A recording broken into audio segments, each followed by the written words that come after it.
La mañana del 12 de octubre de 1983, amaneció sobre Mill Creek, Ohio, con un cielo pesado como un mortón, nubes grises colgando bajas, prometiendo una lluvia que nunca llegó. El aire era cortante, denso con el olor a maíz cosechado, tierra húmeda y el leve hedor de las hojas podridas acumuladas en las cunetas a lo largo de la ruta. La carretera, una franja de asfalto agrietado de 2 carriles, serpenteaba a través de campos interminables, pasando por graneros hundidos, silos oxidados y alguna que otra casa de campo desgastada, conectando a las 1,200 almas del pueblo con un mundo que parecía imposiblemente distante. A las 7:14 de la mañana, el autobús 42, una reliquia amarilla de los años 60, con pintura descascarada y un embrague que se atascaba como una mula terca, avanzaba ruidosamente por su ruta matutina, su motor tosiendo y resoplando, un gruñido grave que resonaba en los campos silenciosos. Dentro, 12 niños llenaban la cabina con una sinfonía caótica, risas, gritos, el chasquido de una banda elástica, el crujir de las páginas de un cómic, el leve aroma a mantequilla de maní, crayones de cera y el dulce toque de jugo de manzana. Harold Grayson, de 42 años, aferraba el volante con manos callosas, sus nudillos blancos por años de manejar herramientas y reparar cercas, su chaqueta de mezclilla, descolorida y remendada en los codos, colgaba suelta sobre su figura delgada, y su gorra de béisbol descansaba baja sobre su cabello encanecido que se rizaba en la nuca. Nacido y criado en Mill Creek, Harold nunca se había ido, atado al pueblo por raíces más profundas que los robles que bordeaban su propiedad. Vivía solo en una casa de campo hundida en las afueras del pueblo, un lugar demasiado grande para un solo hombre, sus paredes cargadas de recuerdos de su esposa, Ellen, quien murió de cáncer de mama en 1900, se habían casado a los 19, construyeron una vida de pequeñas alegrías silenciosas, paseos dominicales al lago Milton, la risa de ella por los panqueques quemados, su jardín de caléndulas que florecía como fuego en el verano. Ahora, la casa estaba en silencio, el jardín ahogado en maleza, las caléndulas desaparecidas hacía mucho. La vida de Harold era rutina, despertar a las 5 de la mañana, café negro, llevar a los niños, arreglar su camioneta Ford los niños del autobús 42 eran su ancla, sus voces un lazo con un mundo que se sentía más vacío cada año. Conocía sus nombres, sus manías, sus sueños, como si fueran suyos.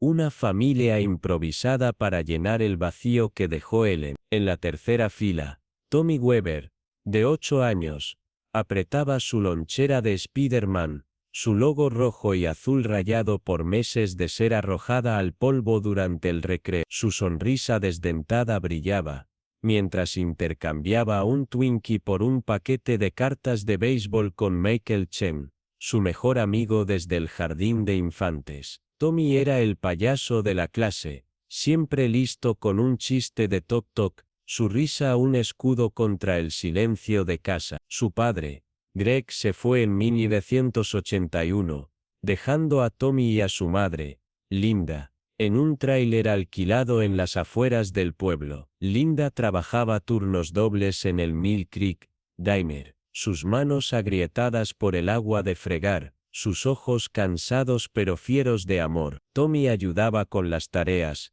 cargando las compras, lavando platos, pero de noche yacía despierto, mirando el techo de hojalata del tráiler, soñando con ser Johnny Carson, haciendo reír a millones en un escenario lejos de los campos de Ohio. Practicaba sus chistes frente al espejo, su voz pequeña imitando el tono suave de Carson. Toc, toc. ¿Quién es? Plátano, plátano, que me alegra estar aquí. Reía, luego callaba, preguntándose si su padre estaría viendo televisión en algún lugar, riendo con alguien más. Sarah Klein, de 10 años, estaba sentada al otro lado del pasillo, su nariz enterrada en un misterio de Nancy Drew, el secreto del reloj antiguo, sus gafas resbalando por su nariz pecosa. Quería ser detective, resolviendo casos con una linterna y una libreta, su imaginación encendida con pistas y conspiraciones. Su padre, Paul, mecánico en Klein's Auto, se burlaba de sus sueños, su voz áspera por años de gritar sobre motores. Los libros no pagan la renta, decía empujándola hacia cosas prácticas, matemáticas, mecanografía, un futuro en el taller. Sarah leía en secreto, escondiendo sus novelas bajo la cama, su linterna su única cómplice. Subrayaba pasajes, soñando con desentrañar misterios, su lápiz marcando pistas sobre escaleras ocultas y joyas robadas. En el autobús, apenas levantaba la vista, perdida en su historia, sus dedos trazando las páginas como si contuvieran la clave de su futuro. Las gemelas, Ellie y Emma Ellis, de 9 años, estaban sentadas atrás, sus trenzas rubias balanceándose mientras susurraban secretos en un lenguaje que solo ellas entendían. Ellie era la líder, audaz y rápida para trepar árboles o colarse en graneros abandonados, sus ojos brillantes de picardía. Emma la seguía, más callada, su confianza en su hermana absoluta, su risa más suave pero igual de brillante. Sus padres,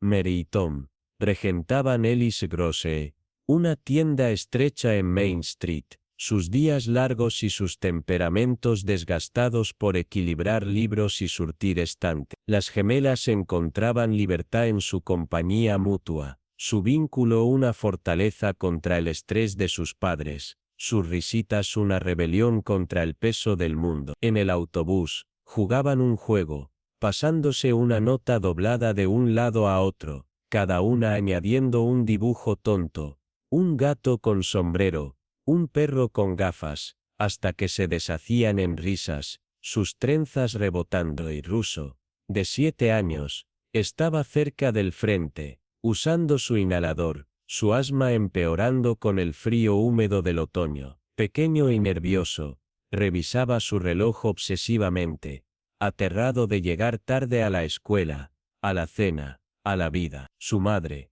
Clara costurera en la única sastrería del pueblo, lo sobreprotegía, su preocupación una sombra constante. Empacaba su almuerzo con cuidado extra, rodajas de manzana, una barra de granola, una nota que decía respira tranquilo, mi estrella, pero los miedos de Joe eran más grandes que su amor. Soñaba con ser astronauta, surcando el cielo sobre las nubes donde sus pulmones no lo traicionarían, pero cada sibilancia lo ataba a la tierra, sus ansiedades susurradas en cada respiro. En el autobús, estaba rígido, su inhalador aferrado como un salvavidas, sus ojos saltando hacia la ventana, observando los campos en busca de algo que no podía nombrar. Becca Thompson, de 11 años, cantaba suavemente para sí misma, desafinada pero sincera, su voz cargada de sueños de un coro al que nunca se uniría. Sus padres,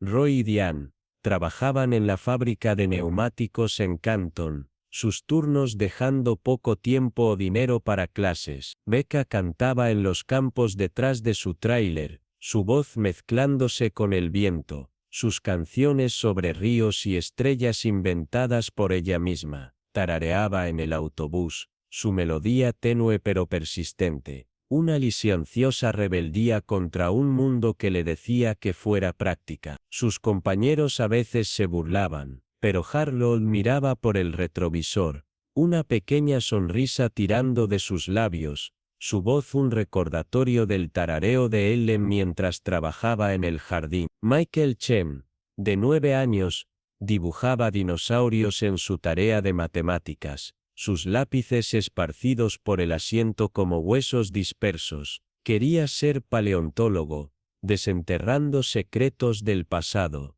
su cuarto lleno de libros de la biblioteca sobre Triceratops y Velociraptors. Su madre, May, enfermera en el hospital del condado, lo empujaba hacia la medicina, su voz firme pero amable. Los doctores salvan vidas, no huesos, decía, su orgullo en él atemperado por la practicidad. Michael dibujaba en desafío, sus bocetos de T-Rex, una rebelión contra sus expectativas, su lápiz rascando mundos donde era libre de perseguir sueños. En el autobús, le mostraba a Tommy un nuevo dibujo, un estegosaurio con cola de púas, sonriendo mientras Tommy le daba una palmada en la espalda. Lila Patel, de 10 años, escondía una libreta en espiral bajo su chaqueta, llena de poemas sobre estrellas, ríos y el suave tirón de la luna. Nunca se los mostraría a su padre,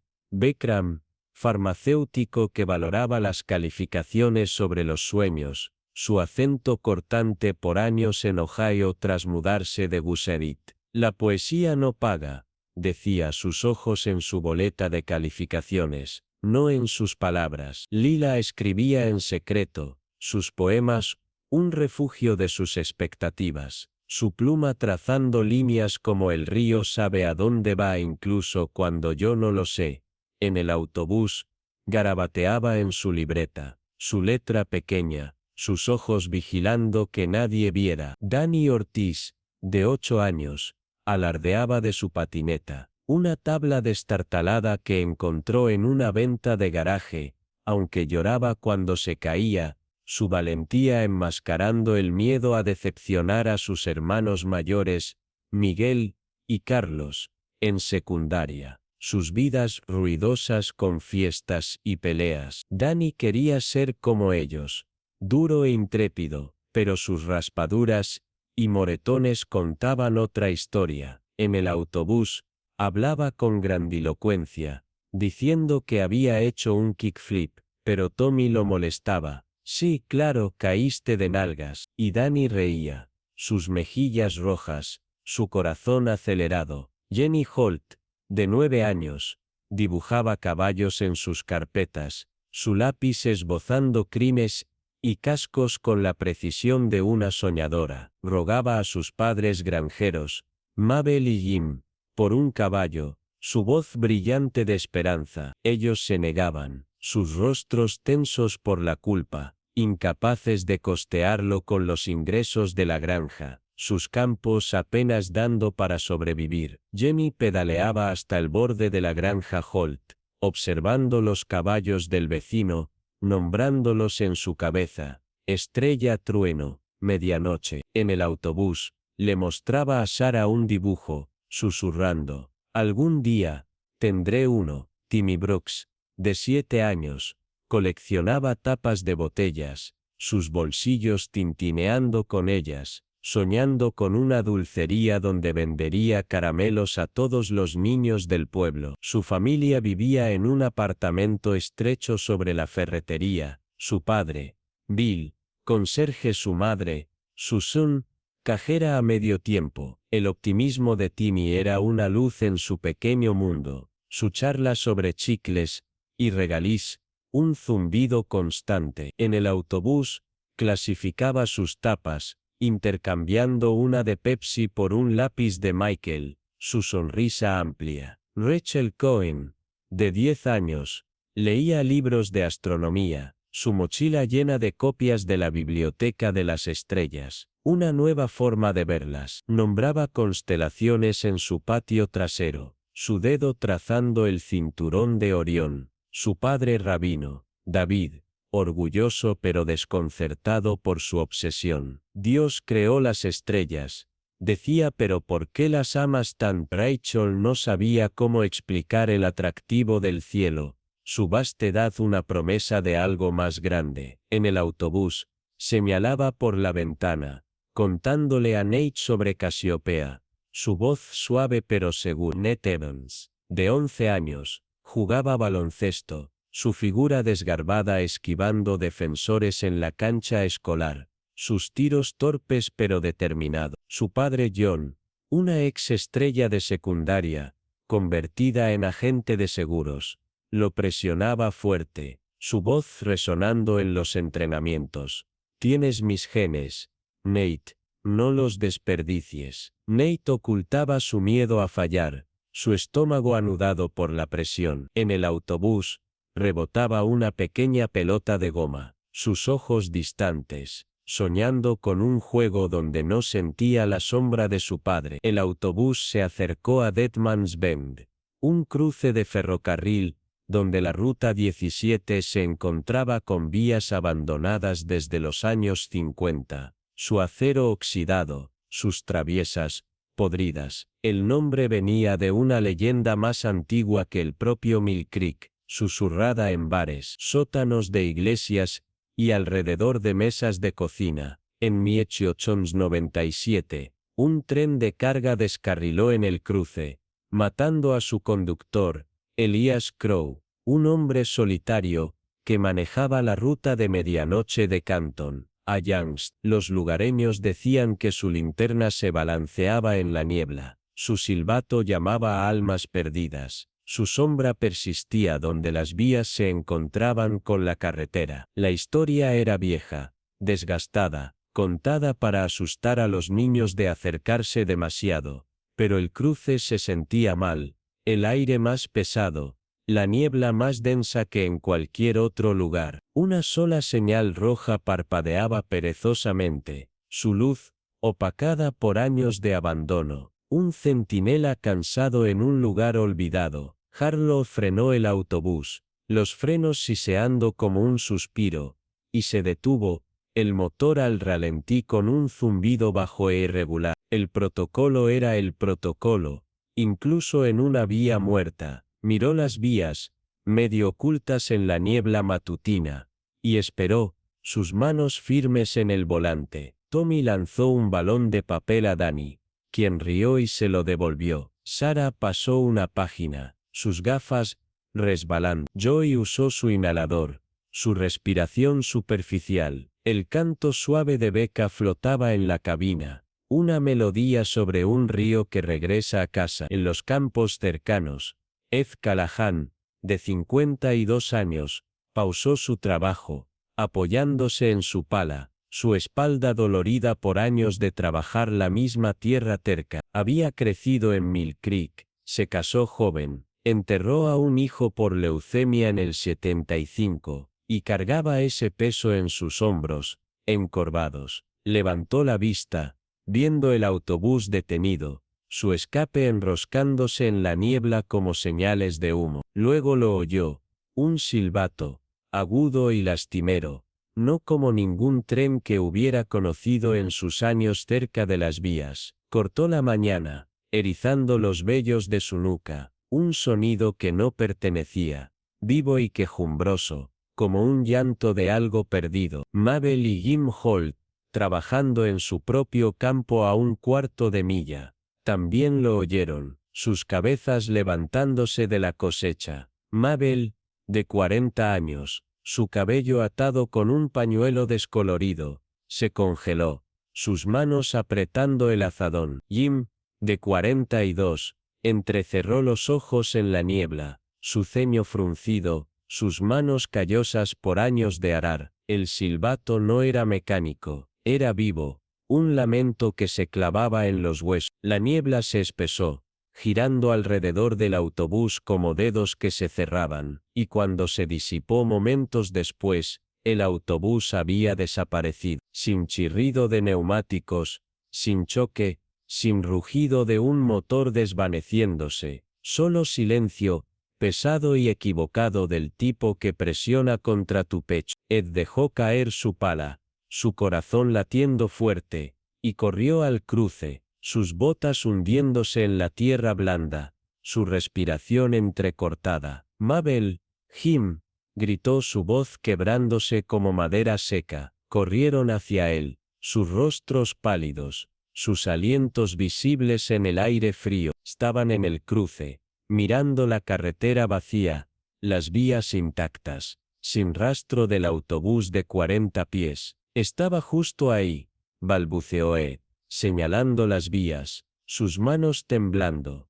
Lo vi claro como el día. Luego, Nada. Mabel, sus manos temblando, se persignó, susurrando una oración que no había dicho desde el funeral de su madre. Tim caminó por el cruce, sus ojos escaneando el suelo, sus botas dejando huellas en la tierra. Encontró marcas de neumáticos, frescas, profundas, que llevaban directo a las vías. Luego se detenían abruptamente, como si el autobús se hubiera hundido en la tierra misma, sin marcas de derrape, sin desvíos, sin señales de que hubiera girado o retrocedido. Esto no es posible, murmuró Jim, arrodillándose junto a las vías, sus dedos rozando el acero frío, su mente buscando una explicación que no llegaba. Buscaron en las cunetas, llamando a Harlow, a los niños, sus voces tragadas por la niebla que parecía acercarse más pesada, como algo vivo. Mabel lo vio primero, medio enterrado en las hierbas al borde del camino, la lonchera de Tommy Weber, su logo de Spider-Man rayado pero inconfundible, brillando en la luz tenue. La levantó con manos temblorosas, su respiración atrapada en la garganta. Es de Tommy, dijo, su voz apenas un susurro, sus ojos abiertos de miedo. La abrió, esperando un sándwich, una manzana, tal vez una nota de Linda. Dentro había un sándwich, de mantequilla de maní, intacto, una manzana roja y sin mácula, y una copia doblada del Mill Creek Cassette, fechada esa mañana, 12 de octubre. Un anuncio clasificado, estaba marcado en tinta roja, las líneas desiguales, como si hubieran sido dibujadas con prisa. Se necesita niñera,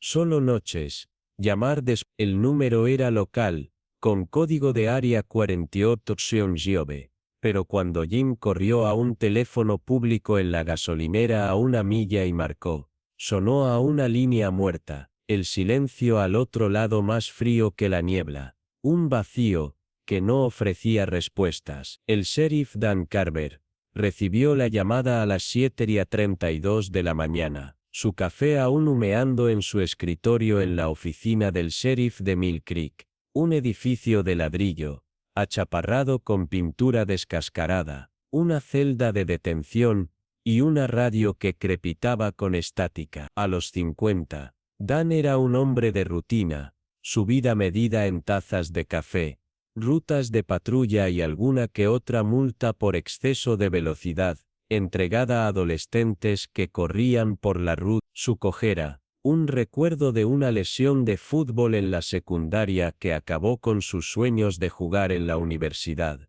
lo ralentizaba pero no lo detenía. Había visto borrachos, peleas de bar y algún incendio de granero, pero nada como esto. Nada que le retorciera el estómago como un trapo escurrido. Tomó su sombrero, llamó a su ayudante, Carl Jenkins, un joven larguirucho de 25 años con la manía nerviosa de hacer crujir sus nudillos, y aceleró hacia el cruce en su patrulla, la sirena cortando el silencio matutino, su lamento un eco pálido del silbato que describió Ed.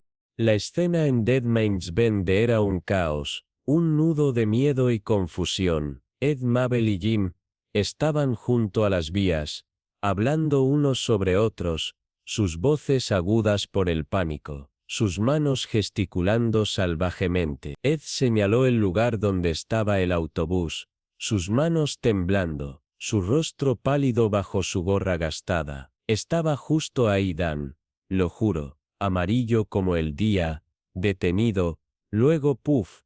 Desapareció. Mabel sostenía la lonchera, sus ojos abiertos, sus dedos aferrándola como un salvavidas. Es de Tommy Weber. Dan. Lo sé. Jenny está en su clase. Jim mostró a Dan las marcas de neumáticos. Su voz baja, casi un susurro. Solo se detienen, sheriff, justo en las vías, como si la tierra se los traga. Dan se arrodilló junto a las vías, su rodilla mala protestando, y trazó las marcas con una mano enguantada. Eran frescas, profundas, terminando abruptamente en las vías, sin derrape, sin desvío, sin señal de giro. Abrió la lonchera, sus dedos firmes a pesar del escalofrío que subía por su espalda. Un frío que no era solo el aire de octubre. El periódico estaba impecable. La tinta roja vívida. Las palabras del anuncio crudas. Se necesita niñera. Solo noches. Llamar después de las... Lo leyó 2 veces. Luego se lo pasó a Cal. Su voz tensa. Guárdalo. Llévalo a la estación. Nadie lo toca. Para el mediodía. Mill Creek era un hervidero de pánico. Su ritmo tranquilo destrozado. Voluntarios se reunieron. Granjeros en botas de trabajo. Maestros con ojos preocupados. Hombres del OBFW. Mujeres del auxiliar de la iglesia, formando grupos de búsqueda que se esparcieron por los campos, sus gritos resonando sobre los tallos de maíz. La policía estatal llegó, sus patrullas obstruyendo la ruta 17, sus radios crepitando con órdenes. Agentes del FBI siguieron, llegando en sedanes negros, sus rostros ilegibles detrás de gafas oscuras, sus preguntas agudas y clínicas. Helicópteros retumbaban en el cielo, sus aspas cortando la niebla que persistía más en Deadman's Bend que en cualquier otro lugar. Un velo gris espeso que parecía tragarse el sonido y la luz. Buzos revisaron el arroyo Mill Creek, un curso de agua apenas de 3 pies de profundidad, encontrando solo lodo, pececillos y el marco oxidado de una bicicleta. Las marcas de neumáticos fueron fotografiadas, medidas, moldeadas en yeso por un equipo forense de Columbus, sus equipos esparcidos por el cruce como herramientas de un ritual inútil. Expertos murmuraban sobre sumideros, pero el suelo era roca sólida intacta. Un meteorólogo del Servicio Nacional del Clima, llamado por el FBI, descartó tornados. La mañana había sido tranquila, sin viento más allá de una brisa, sin evento climático que explicara la desaparición de un autobús de 40 pies sin dejar rastro. La lonchera fue enviada a un laboratorio en Cleveland, el periódico analizado, el anuncio rastreado, el número no llevaba a ninguna parte, una línea desconectada registrada a nadie. Su origen un callejón sin salida. Helen Walsh, la editora del Gazette, de 55 años, fumadora empedernida con una voz como grava y ojos agudos por años de detectar erratas, juró que nunca había impreso el anuncio. Estaba sentada en su oficina desordenada, el aire denso con humo de cigarrillo, oseando copias encuadernadas del Gazette. De mí recordaría algo tan espeluznante, le dijo Adán, encendiendo un Camel, sus manos firmes a pesar de las noticias. Solo noches, después de las... No es un anuncio que publicaría. No está en ningún número. Revisó cada página, sus dedos manchados de tinta, sin encontrar rastro del anuncio, sin registro de pago, sin nombre asociado. Es como si se hubiera impreso para ese único periódico en la lonchera, dijo exhalando una nube de humo, sus ojos entrecerrados, como si estuviera destinado a ser encontrado. El ayuntamiento, un edificio de ladrillo achaparrado con luces fluorescentes parpadeantes, filas de sillas plegables, y un podio que tambaleaba, se convirtió en una sala de guerra, sus paredes cubiertas con mapas, volantes y fotos de los niños desaparecidos. Las familias se reunieron allí,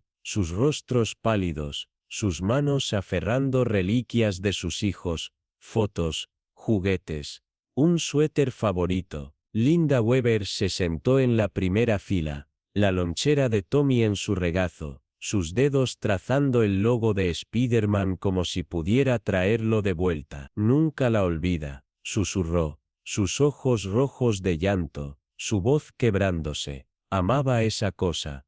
¿Por qué la dejó? Paul Klein paseaba por la parte trasera de la sala, sus manos manchadas de grasa apretadas en puños, su voz áspera de ira y miedo. Sara es fuerte, está ahí fuera, esperándonos. Mi niña no se rinde. Mary y Tom Ellis, los padres de las gemelas, se sentaron tomados de la mano, sus rostros huecos, su tienda cerrada por primera vez en años, sus estantes intactos. Clara Russo, la madre de Joey, mantenía su inhalador en el bolsillo, sus dedos rozándolo como un talismán, sus oraciones un murmullo constante bajo su aliento. Los otros padres, los de Becca, Michael, Lila, Danny, Jenny, Timmy, Rachel, Nate, formaron un círculo, compartiendo historias de sus hijos, sus voces crudas de esperanza y miedo, sus palabras un salvavidas para mantener a los niños vivos en sus mentes. Roy Thompson,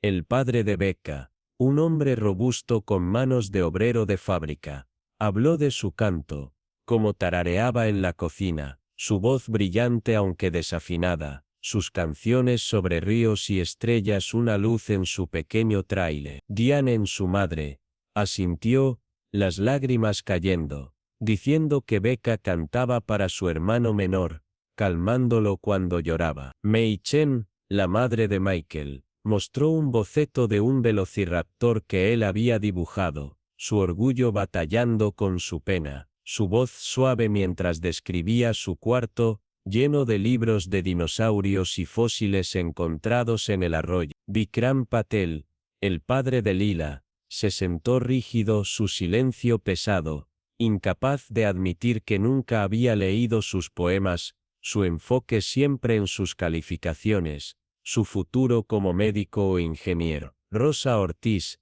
la madre de Danny, lloró suavemente, diciendo que había estado practicando trucos de patineta para impresionar a sus hermanos, su risa resonando en su pequeña casa. Mabel Holt, la madre de Jenny, apretó un dibujo de un caballo, su culpa aguda, le había prometido a Jenny un pony algún día, una promesa ahora rota, su voz temblando mientras hablaba del amor de Jenny por los animales. Bill Brooks, el padre de Timmy, un conserje con ojos cansados, sostenía un frasco de tapas de botellas, su voz quebrándose mientras describía el sueño de Timmy de una dulcería, su optimismo una chispa en su apartamento estrecho. David Cohen, el padre de Rachel, un rabino con una voz gentil, habló de sus mapas estelares, su amor por el cielo nocturno, su orgullo mezclado con confusión por su pasión por algo tan vasto. John Evans,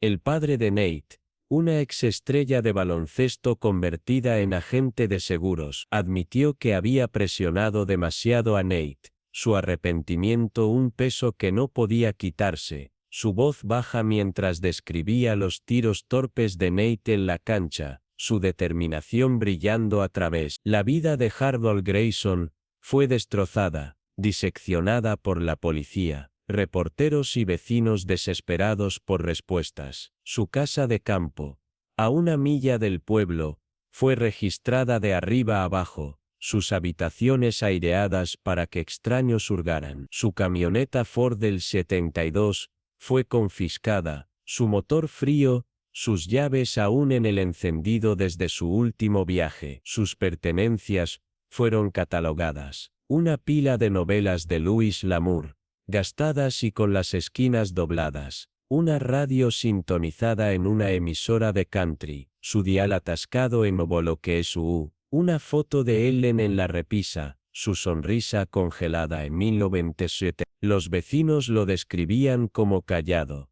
amable, un hombre que había arreglado sus cercas, cortado sus céspedes, llevado guisos a los potlucks de la iglesia tras la muerte de él. Su hermana, Ruth Grayson, de 40 años, vino desde Toledo, su voz feroz mientras se enfrentaba a la prensa fuera de la oficina del sheriff. Harold amaba a esos niños, le dijo a Dan, las lágrimas corriendo por su rostro, sus manos apretadas. Habría muerto antes de dejar que les pasara algo. Era un buen hombre.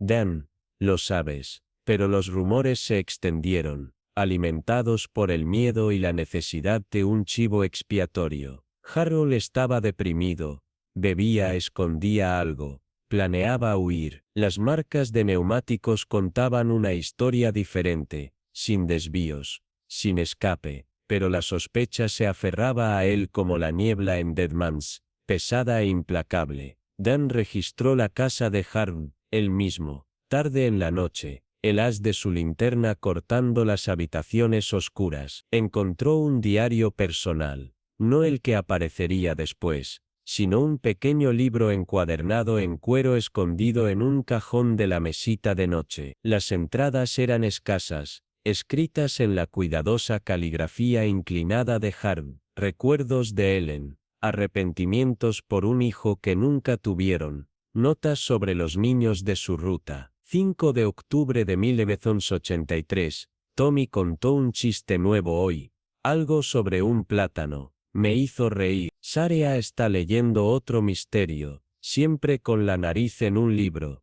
Joey olvidó su inhalador otra vez, lo dejó en el asiento. Bueno chicos, nada sugería un hombre planeando huir, hacer daño, desaparecer. Dan guardó el diario, no como evidencia, sino como un recordatorio del hombre que había conocido, un hombre que saludaba desde su porche, que había llevado a esos niños con cuidado durante 15 años. El anuncio en la lonchera obsesionaba a Dan, sus palabras repitiéndose en su mente como un disco rayado. Llamaba al número cada noche, sentado en su oficina mucho después de que Carl se fuera a casa, el auricular frío contra su oreja, estática, siempre estática, a veces con un zumbido leve, como una voz apenas fuera de alcance.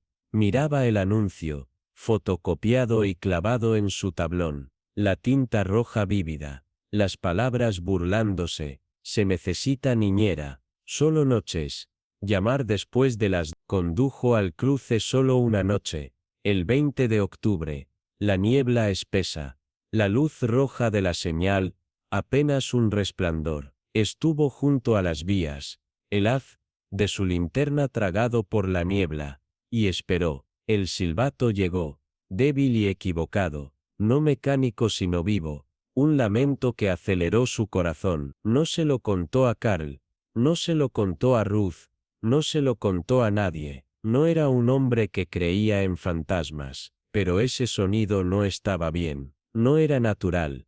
Helen Walsh, la editora del Gazette, se convirtió en la compañera reacia de Dan en el misterio. Revisó sus archivos, su oficina una neblina de humo de cigarrillo, sus dedos manchados de tinta mientras hojeaba copias encuadernadas del periódico. No está aquí, le dijo a Dan, su voz rasposa, sus ojos cansados. Revisé cada número del 8. No hay un anuncio como ese sin pago, sin nombre. Es como si se hubiera impreso para esa única copia en la lonchera de Tommy. Dudó.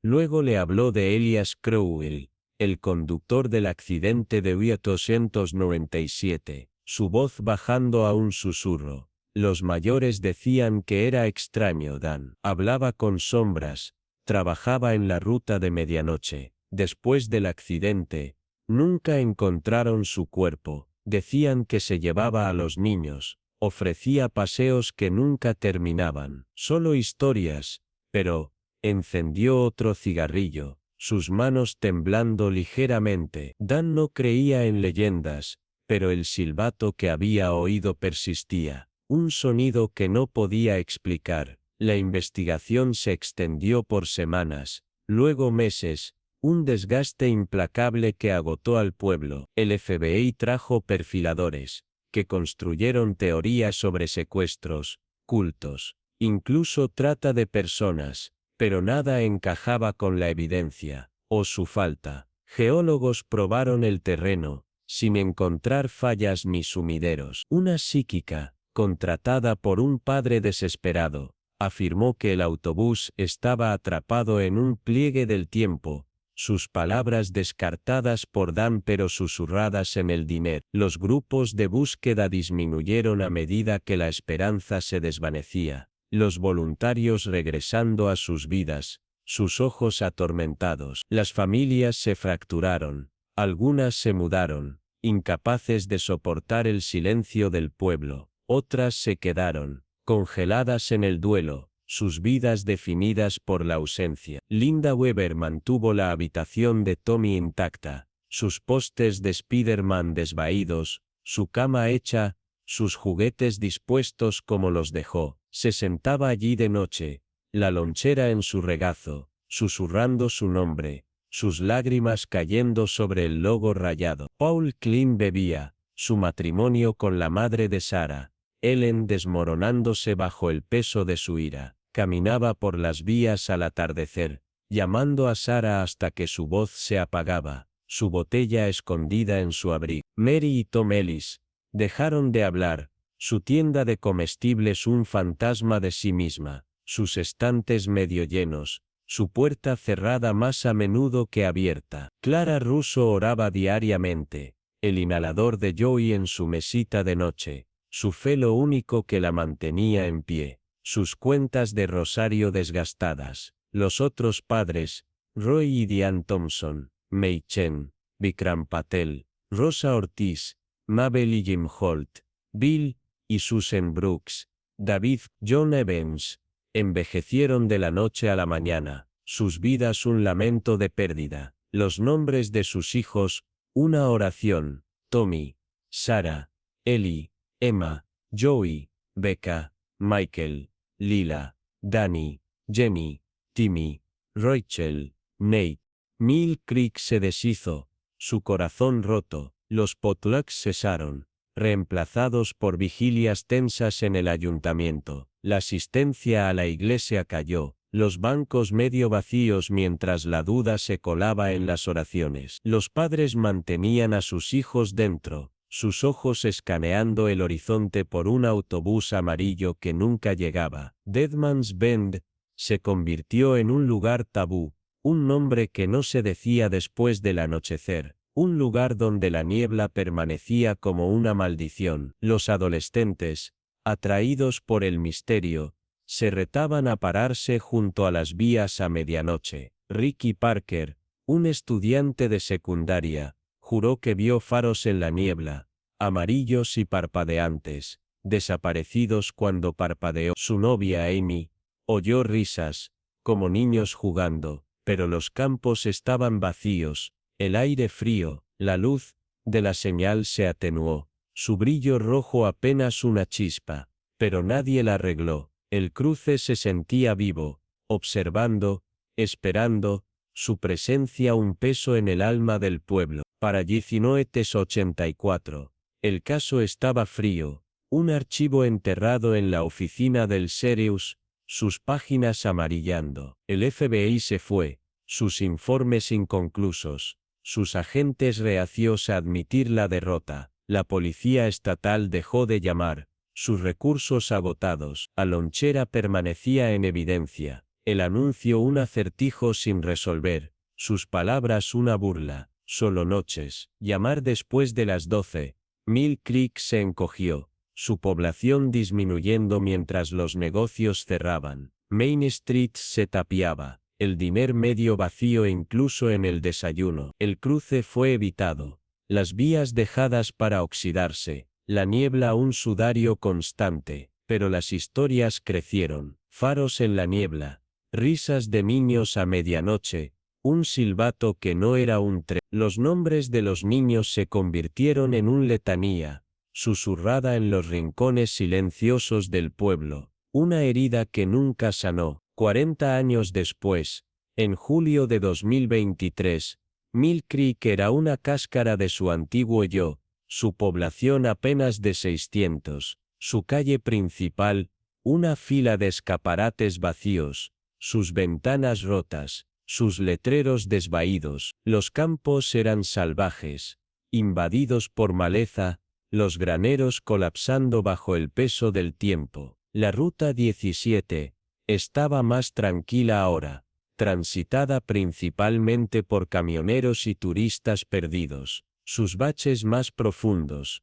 sus bordes desmoronándose. Deadman's Bend permanecía sin cambios, una cicatriz en el paisaje, vías oxidadas serpenteando por la tierra, el poste de la señal inclinado como un borracho, la niebla más pesada de lo que debería, un velo gris que se adhería al suelo. Mia Torres, de 25 años, llegó con su equipo de Rusta Hunters, Liam O'Connor de 24, en la cámara, y Sophie Nguyen, de 23 en el sonido. Mia, una ex estudiante de periodismo en Ohio State, abandonó la universidad después de que su hermano, Alex, muriera en un accidente automovilístico en 2020, su camioneta patinando en una carretera resbaladiza por la lluvia cerca de Columbus. La pérdida la rompió, la dejó persiguiendo misterios para llenar el vacío. Su canal de YouTube una mezcla de fábricas abandonadas,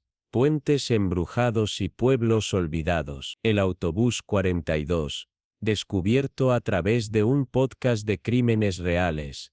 The Vanishing Point, era su obsesión, un rompecabezas que sentía personal, como si resolverlo pudiera dar sentido a la muerte de Alex, a su propio duelo. Había pasado semanas investigando, leyendo artículos antiguos, explorando foros, reconstruyendo la historia del autobús, la lonchera, el anuncio. Su cabello oscuro estaba atado hacia atrás, sus ojos agudos con propósito, su libreta llena de preguntas sin respuesta. Los Rust Hunters se instalaron en Deadman's Bend, en una tarde húmeda, el 15 de julio de 2023, el aire denso con el zumbido de las cigarras y el leve olor a podredumbre, como algo descomponiéndose justo fuera de la vista. El cruce era como lo describía el podcast: vías oxidadas, señal inclinada, niebla que se aferraba como una maldición. Mia se arrodilló junto a las vías, sus dedos trazando el acero frío, su respiración atrapada por el peso del lugar. Liam ajustó su cámara, bromeando sobre fantasmas para enmascarar su inquietud, su rostro pecoso sonrojado por el calor. ¿Crees que veremos el autobús fantasma?, dijo, sonriendo, pero sus ojos se desviaron a la niebla. Sophie, la escéptica, revisó su equipo de audio, su sarcasmo habitual silenciado. «Este lugar me da escalofríos», murmuró, mirando la niebla, sus manos firmes pero su voz tensa. Mia los ignoró, su enfoque en las vías, su mente en el diario que había leído en un post de un foro, un rumor de que existía pero nunca fue encontrado. El grito de Sophie rompió sus pensamientos. «Oye, hay algo en el post», encajado en la base hueca de la señal, oxidada e inclinada, estaba un diario encuadernado en cuero, su cubierta agrietada pero intacta. El nombre Hargold Grayson, grabado en tinta desvaída, las letras gastadas pero claras. Las manos de Mia temblaron mientras lo liberaba. El metal, chirriando. El diario frío a pesar del calor del verano. La cámara de Liam grababa, capturando su expresión, mitad asombro, mitad miedo. El micrófono de Sophie flotaba, su respiración contenida. Mia abrió el diario, sus páginas amarillentas pero legibles, la caligrafía de Harl, cuidadosa pero volviéndose errática a medida que avanzaban las entradas. Las primeras páginas eran mundanas, rutas de autobús, cambios de aceite, una nota sobre Joy, dejando su inhalador en un asiento, otra sobre el último libro de Sarah. Pero después del 12 de octubre de 1983, las entradas se volvieron extrañas. Un descenso a una pesadilla que no terminaba. Día 1. Paré en el cruce, escuché un silbato, sin tren, seguí conduciendo, pero la carretera está mal. Campos demasiado planos, cielo demasiado oscuro. Tommy llora por su mamá. No sé dónde estamos. Día 3. La carretera se repite, el mismo cruce, la misma luz roja. Sarah Lee, fingiendo que está bien, las gemelas se toman de la mano, susurrando. Probé la radio estática. Nadie responde. Día 7. No comen, los bocadillos están intactos. Joey no jadea, pero no está bien. El canto de Becca es hueco, como un eco. Escucho el silbato todas las noches. Más cerca ahora. Día 10. Crepúsculo todo el tiempo, sin sol, sin estrellas. Di la vuelta, Pero son las mismas vías. Demi preguntó si estamos muertos. Mentí, dije que solo estamos perdidos. Día 17. No duermen. Se sientan, mirando, preguntando cuándo llegaremos a casa. Sus voces están mal, como si recitaran líneas. Lila escribió un poema, solo una línea. Una y otra vez. El hombre en la parte trasera está esperando. Día 22. Alguien más está en el autobús. No los vi subir. Se sientan atrás, siempre en la sombra. Los niños no los miran, pero los siento observándome. Le pregunté a Tommy quién es. Dibujó un dibujo. Lo escondió. Lo siento, no puedo llevarnos a casa. Metido en la contraportada del diario, estaba un dibujo infantil, hecho en crayón, los colores desvaídos, pero crudos. Un autobús amarillo, sus ventanas llenas de figuras de palitos, 12 niños, sus rostros simples puntos y líneas, Harbour al volante, su gorra inconfundible, y una silueta extra en el asiento trasero, alta y sin rasgos, sus bordes emborronados, como si hubieran sido dibujados en pánico, el crayón presionado tan fuerte, que rasgó el papel. Mia leyó las entradas en voz alta, su voz quebrándose, la cámara capturando sus ojos abiertos, sus manos temblando. Liam susurró, esto va a explotar, su voz una mezcla de emoción y miedo. Sophie, usualmente rápida con una broma, estaba en silencio, sus nudillos blancos en el micrófono, sus ojos fijos en el dibujo. Subieron el video esa noche, titulado Autobús 42, el diario perdido, a su canal de YouTube desde el wifi irregular del motel. Explotó, alcanzando 10 millones de vistas en 3 días, colapsando su servidor, los comentarios inundados de teorías, oraciones y demandas de más. Los medios de comunicación descendieron sobre Mill Creek, CNN, Fox, afiliados locales de Cleveland y Columbus, seguidos por cazadores de fantasmas, blogueros de crímenes reales y turistas con cámaras, sus autos obstruyendo la ruta. La policía confiscó el diario, guardándolo en evidencia en la oficina del sheriff, ahora dirigida por Mark Carver, el hijo de Dan, de 38 años, un ayudante atormentado por el fracaso de su padre. Expertos de Ohio State verificaron la caligrafía como de Harbaugh, el papel datado de los años 80, sin falsificaciones, sin engaños, pero la pregunta persistía, sin respuesta. ¿Cómo había aparecido el diario, prístino en un poste oxidado después de 40 años? ¿Y quién o qué era el 13º pasajero? Mia se quedó en Mill Creek, alquilando una habitación en el Sleepy Hollow Motel, una reliquia desvaída con un letrero de neón parpadeante y alfombras raídas. Su obsesión creció, las palabras del diario quemadas en su mente, el dibujo persiguiéndola en sus sueños. Entrevistó a Ed Callahan, ahora de 76 años, sus manos temblando mientras tomaba café en su cocina desordenada, sus ojos distantes. La niebla se comió el autobús, dijo mirando la mesa, su voz baja. Lo vi claro como el día, detenido, luego nada. Ese silbato, todavía lo escucho en mis sueños, como algo llamándome. Helen Walsh, de 72 años, fumando sin parar en su tráiler, rodeada de pilas de periódicos viejos, juró que el anuncio de niñera era un fantasma. Revisé cada número del 83, dijo con voz rasposa, exhalando humo, sus dedos manchados de nicotina. Nada. Es como si se hubiera impreso para ese único periódico en la lonchera de Tommy. No sé cómo. Mia dudó, luego le habló de Elias Crow, sus ojos oscureciéndose. Era un solitario, trabajaba en la ruta de medianoche. Los mayores decían que se llevaba a los niños. Ofrecía paseos que nunca terminaban. Revisa la biblioteca. Periódicos de 1902. Tal vez antes. Agnes Moore te ayudará.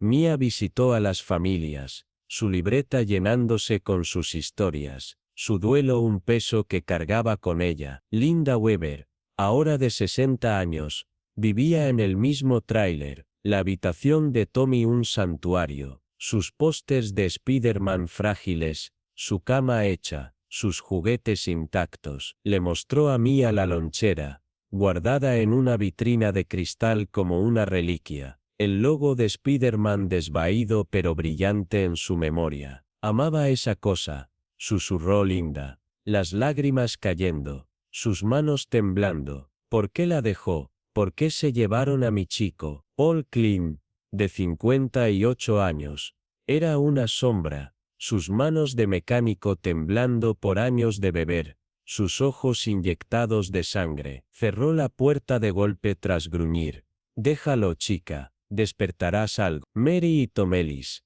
en sus 60, se sentaron en su casa silenciosa, su tienda de comestibles cerrada hace mucho, sus ventanas tapiadas. Hablaban en tonos monótonos, su duelo calcificado, pero Mary apretaba una foto de las gemelas, sus trenzas rubias brillantes en la imagen desvaída, sus sonrisas congeladas en mi. Clara Russo, de 55 años, sostenía el inhalador de Joey, su voz suave, sus ojos distantes. Está ahí fuera, lo siento, todos los días, como si intentara decirme algo. Mia acampó en el cruce cada noche, su grabadora funcionando, su linterna cortando la niebla, esperando captar el canto que los lugareños reportaban, una melodía tenue y repetitiva, como niños en un patio escolar. La mayoría de las noches, obtenía estática, su grabadora siseando en el silencio, pero el 20 de julio, a las 12:03 de la madrugada, capturó un susurro, débil, pero claro. Tú eres la próxima, lo reprodujo, para Liam y Sophie, en su habitación del motel, el sonido helando el aire. Liam, sus pecas marcadas contra su rostro pálido, negó con la cabeza. Esto no es contenido, Mia, es peligroso. Sophie, sin su sarcasmo asintió, su voz baja. Estás demasiado metida en esto. Vámonos a casa. Pero Mia no podía parar, no quería parar. El diario, el anuncio, el susurro, eran piezas de un rompecabezas, un misterio ligado a su propia pérdida, al accidente de Alex, a las preguntas que no podía responder. Indagó en la leyenda del conductor, pasando horas en la biblioteca de Mill Creek, un edificio polvoriento con estantes hundidos, y un leve olor a moho. Agnes Moore, de 78 años, la bibliotecaria, era una figura recluida, su cabello en un moño blanco, sus ojos agudos detrás de gafas gruesas. Había vivido en Mill Creek toda su vida, su memoria un cofre de los secretos del pueblo. Sacó registros amarillentos de 1922, sus manos firmes a pesar de su edad. Un artículo sobre 2 niños, hermanos, que desaparecieron cerca de las vías, sus zapatos encontrados junto a los rieles. Nada más. Un diario de 1927, donado por una familia local, mencionaba un hombre en la niebla, ofreciendo paseos a niños que nunca regresaron, sus padres quedándose con habitaciones vacías. Agnes dudó, sus ojos desviándose a la ventana. Luego mostró a Mia un libro mayor de 1028, guardado en un cajón cerrado, sus páginas frágiles, su tinta desvaída. Listaba a Elias Crow, conductor del tren de carga de medianoche, muerto en el accidente en Dead Man's Bend. Era extraño, dijo Agnes, su voz baja, casi un susurro. Hablaba con alguien que no estaba allí, como si respondiera a una voz que solo él oía. Después del accidente, nunca encontraron su cuerpo. La gente decía que aún está ahí fuera, esperando su linterna balanceándose en la niebla. La piel de Mia se erizó,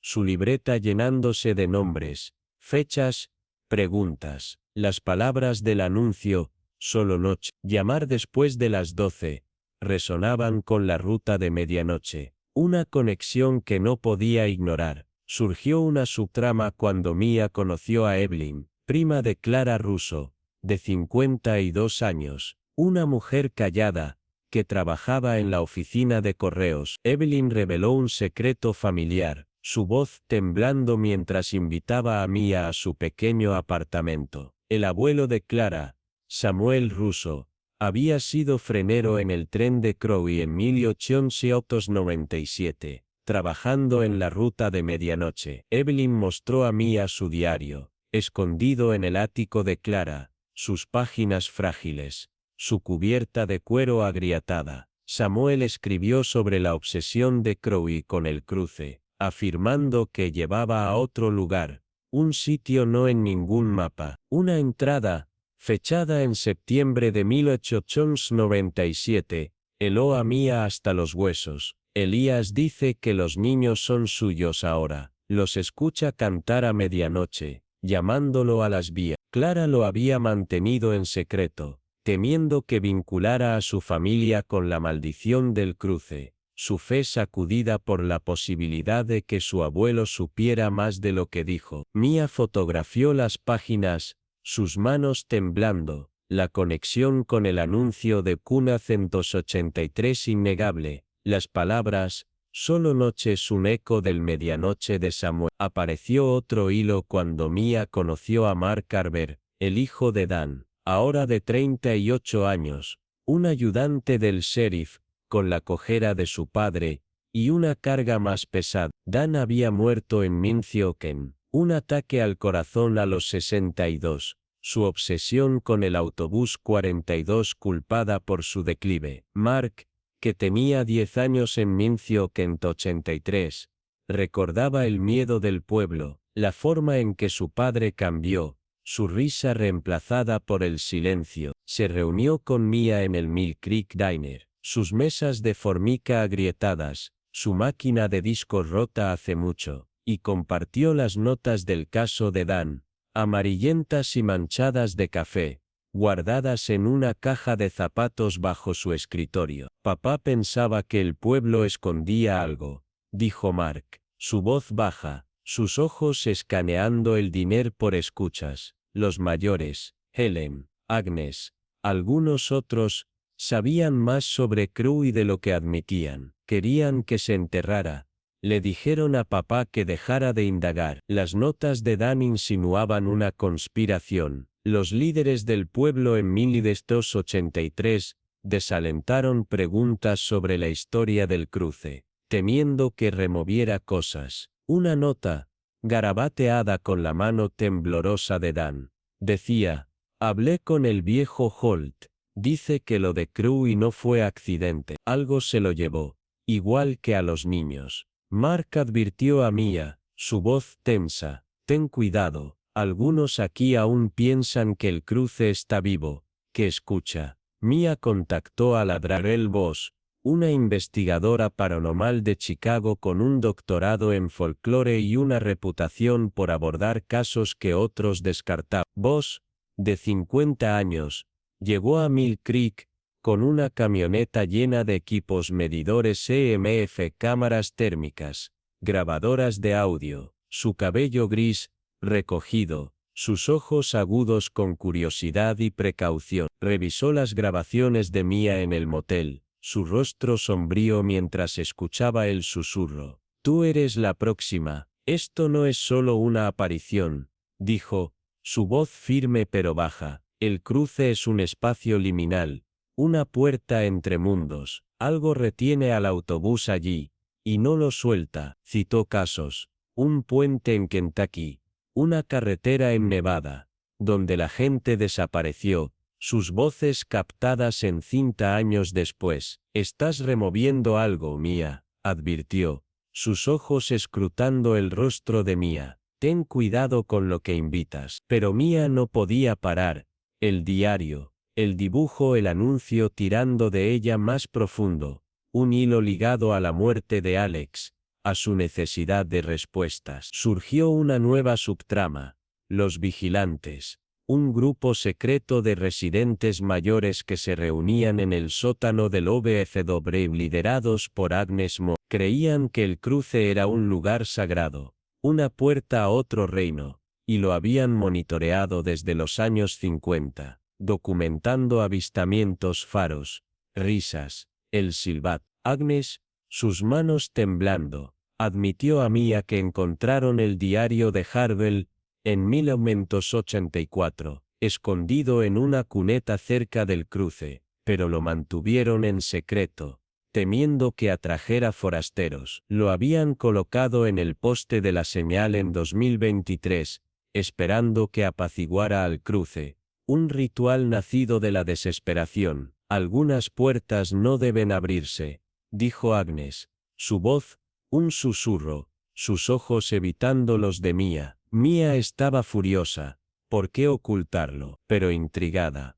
La secrecía de los vigilantes, una pista del miedo del pueblo. Otro personaje entró en la historia, Caleb Crowth, un descendiente solitario de Elías, de 55 años, viviendo en un tráiler a 10 millas del pueblo, sus ojos atormentados, sus manos marcadas por años de trabajos ocasionales. Mia lo localizó, tocando a su puerta al atardecer, su corazón latiendo fuerte. Caleb, demacrado y sin afeitar, afirmó que Elías era su tío abuelo, maldito por el cruce tras un trato que salió mal, un pacto para custodiar la puerta a cambio de poder, aunque no dijo de qué tipo. Sus historias eran fragmentadas, medio locas, pero mostró a Mia un relicario, grabado con las iniciales de Elías, encontrado cerca de las vías en Tom, su abuelo. Aún está ahí, susurró Caleb, su voz apenas audible. Toma lo que se le ofrece. Los niños fueron ofrecidos. El corazón de Mia se aceleró. Las palabras del anuncio.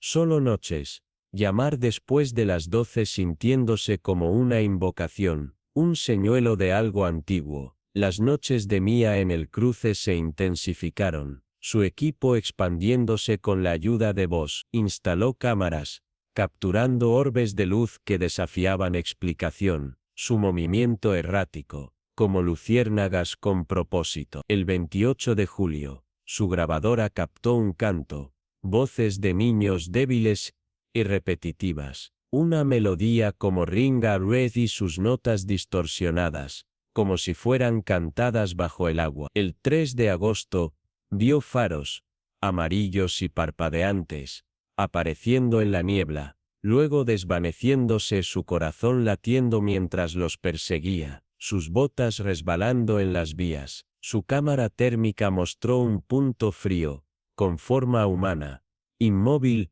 junto a los rieles. Voss analizó los datos, su voz tensa. No es residual Mia. Algo está activo, consciente, y sabe que estás aquí. La obsesión de Mia se profundizó. Sus sueños llenos del autobús, los rostros de los niños, la sonrisa de Tommy, el libro de Sarah, las trenzas de las gemelas, el inhalador de Joey, la canción de Becca, los bocetos de Michael, los poemas de Lila, la patineta de Danny, los caballos de Jenny, las tapas de Timmy, las estrellas de Rachel, el baloncesto de Nate, y siempre en el asiento trasero, la sombra observando. Surgió una nueva subtrama, Laura Bennett, una ex compañera de clase de los niños desaparecidos, ahora de 49 años, una reclusa viviendo en una cabaña fuera del pueblo. Laura había estado en el autobús 42 el día antes de la desaparición, enferma con fiebre. Se reunió con Mia en el diner, sus ojos huecos, sus manos aferrando una taza de café. Debería haber estado en ese autobús, dijo, su voz temblando. Sueño con ellos Mia. Están ahí, cantando, pero hay alguien más con ellos, alguien alto. Laura compartió un recuerdo. El día antes, Harold parecía distraído, revisando el retrovisor más de lo usual, como si mirara el asiento trasero. El pulso de Mia se aceleró. Había visto Harold la sombra incluso entonces. Otro hilo, el reverendo Thomas Pike, de 65 años, pastor de Mill Creek Baptist, quien había liderado oraciones en 1983, pero ahora dudaba de su fe. Se reunió con Mía en la iglesia, sus bancos polvorientos, sus vitrales agrietados. Les dije que Dios traería a los niños de vuelta, dijo su voz pesada. Mentí, el cruce no es obra de Dios, es otra cosa. Mostró a Mía un libro mayor de la iglesia de 1883, notando a un extraño que asistió a los servicios la semana antes de la desaparición, un hombre alto, rostro oscurecido, que se sentó atrás, en silencio. Estaba allí el día que ocurrió, dijo Luego se fue como si nunca hubiera sido real. La mente de Mía corrió, la 13ª silueta, el 12 de octubre de 2023, el 40º aniversario, Mill Creek, realizó una vigilia en el cruce, atrayendo a cientos, familias, lugareños, extraños conmovidos por el video de Mía. Las velas parpadeaban en la niebla, su luz tragada por la bruma, su brillo una débil desafío. Linda Weaver sostenía la lonchera de Tommy. Paul Klein estaba solo, su botella escondida. Los Ellis se aferraban el uno al otro. Clara oraba, sus cuentas de rosario clicando. Mía y Boss estaban allí, cámaras y medidores listos. Liam y Sophie filmando desde la distancia, sus rostros pálidos. A medianoche, el silbato sonó, más fuerte que nunca, un lamento que congeló a la multitud, sus alientos contenidos, sus velas temblando. Luego vino el canto, voces de niños, claras y escalofriantes, repitiendo una rima infantil, Ring Around the Rosie, sus notas deformadas, como un disco reproducido al revés. El medidor MF de Boss gritó, su aguja al máximo, su cámara térmica mostrando múltiples puntos fríos, con forma humana, moviéndose en la niebla. La cámara de Mía captó una sombra, alta sin rasgos, deslizándose hacia las vías, sus bordes emborronados como el dibujo. Linda gritó, Tommy, y colapsó, su lonchera cayendo al polvo. Paul dejó caer su vela, su voz ronca. Sarah, la multitud entró en pánico, algunos corriendo, otros orando, sus velas esparciéndose como estrellas en la niebla. Mía regresó sola la noche siguiente, el 13 de octubre, el diario en sus manos, su corazón latiendo como tambor. Estuvo junto a las vías, la niebla espesa, el aire frío, el poste de la señal, desaparecido pero su sombra persistiendo en su mente. Harold, susurró, su voz temblando. ¿Quién está contigo, Tommy? Sarah, ¿están ahí? El silbato gritó, un sonido que la atravesó, su linterna parpadeando, luego apagándose, sumiéndola en la oscuridad. La niebla se cerró, pesada como manos presionando contra su pecho. Sintió ojos fríos y pesados, observando desde la bruma, su mirada un peso que no podía sacudir. Su grabadora, dejada funcionando, captó una voz, no suya ni masculina ni femenina ni humana ni no humana. Vuelve río, tropezando con los rieles, su respiración entrecortada, sus botas resbalando en la tierra, y no paró hasta llegar a su motel, sus manos temblando mientras cerraba la puerta. Reprodujo la grabación, el susurro repitiéndose vuelve. Era una amenaza.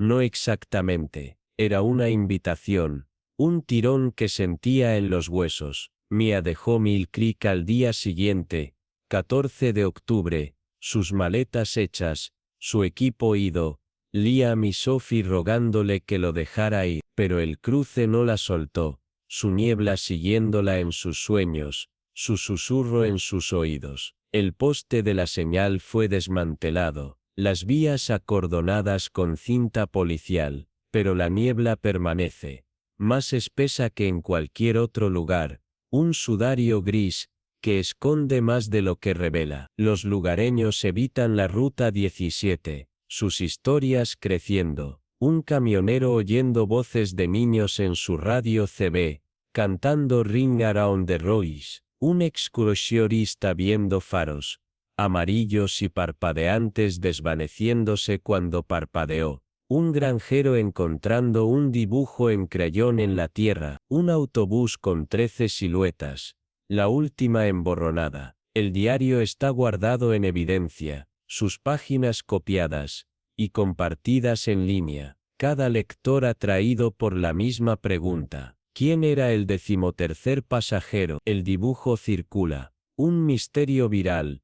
La silueta emborronada, un rompecabezas que nadie resuelve. Agnes Moore, en su biblioteca, mantiene el libro mayor de 1897, cerrado, sus manos temblando mientras susurra a nadie. No ha terminado. Los vigilantes aún se reúnen en el sótano del VFW, sus números disminuyendo, sus oraciones sin respuesta, su miedo creciendo. Caleb Crowe desapareció, su tráiler vacío, el relicario ido, rumoreado estar enterrado junto a las vías. Clara Russo mantiene el diario de su abuelo escondido, su fe sacudida, sus oraciones tambaleantes. Mark Carver patrulla el cruce, las notas de su padre en su bolsillo, sus dudas un peso que no puede quitarse. El reverendo Pike predica a una iglesia vacía, sus sermones sobre el perdón, pero sus ojos ven al extraño en el banco trasero, silencioso y alto. Mia,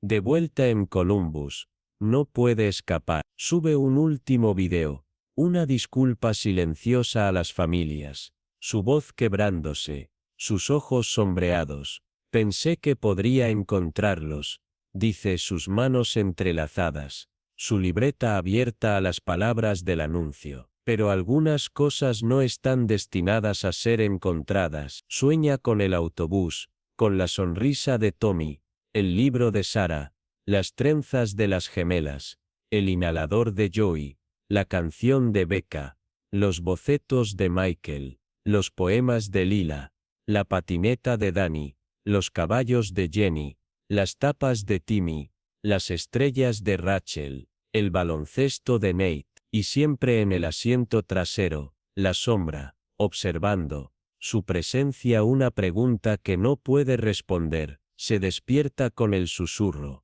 Vuelve y sabe que lo hará, algún día, atraída al cruce como una polilla al fuego. Las familias continúan, su duelo un compañero constante. Linda Weber visita el cruce, dejando flores junto a los rieles, sus manos temblando mientras susurra el nombre de Tommy. Paul Klein camina por las vías al atardecer, su botella escondida, llamando a Sarah, su voz perdida en la niebla. Los Ellis encienden velas en su casa vacía, la risa de las gemelas un recuerdo que se desvanece. Clara Russo ora, el inhalador de Joey en su mano, su esperanza algo frágil, su fe probada por el diario de Samuel. Las otras familias, las de Becca, Michael, Lila, Danny, Jenny, Timmy, Rachel, Nate, llevan su pérdida como piedras, sus vidas definidas por la ausencia,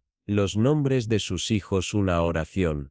Tommy, Sarah, Ellie, Emma, Joey, Becca, Michael, Lila, Danny, Jenny, Timmy, Rachel, Nate. Y en Deadman's Bend, cuando el reloj marca la medianoche, la niebla se espesa, las vías tumban sin tren a la vista, y el aire se aquieta. Los valientes o necios que se demoran juran que ven faros, amarillos y parpadeantes, luego desaparecidos. Escuchan canto, débil y repetitivo, una rima infantil, llevada por el viento, sus notas deformadas y equivocadas, y en el silencio que sigue, un susurro, suave como la muerte, frío como la niebla. Tú eres la próxima. El cruce permanece, una cicatriz, en el paisaje, su niebla una advertencia, sus vías un camino a ninguna parte. El pueblo de Mill Creek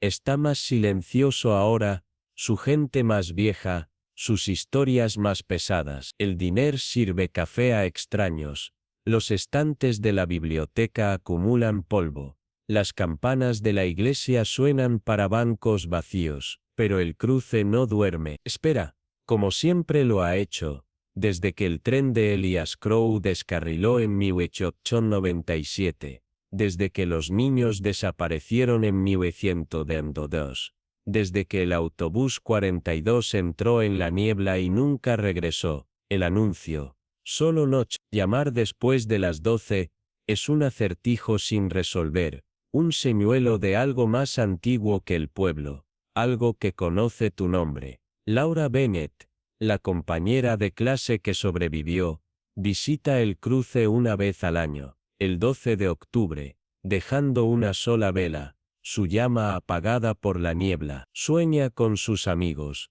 sus rostros jóvenes, sus voces cantando, y despierta con lágrimas, la sombra en sus sueños más alta cada vez. El reverendo Peck mantiene el libro mayor de 1983 escondido.